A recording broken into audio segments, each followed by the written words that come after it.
بسم اللہ الرحمن الرحیم جزا اللہ ان محمدا ما هو اہلہ۔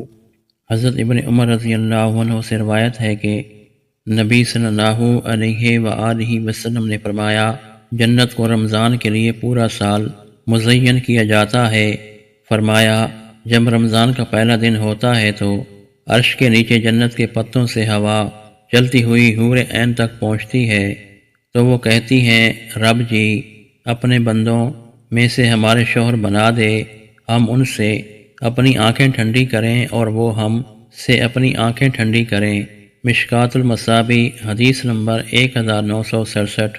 حضرت ابو ہریرہ رضی اللہ عنہ نبی صلی اللہ علیہ وآلہ وسلم سے روایت کرتے ہیں کہ آپ صلی اللہ علیہ وآلہ وسلم نے فرمایا، رمضان کی آخری رات ان کی یعنی میری امت کو بخش دیا جاتا ہے۔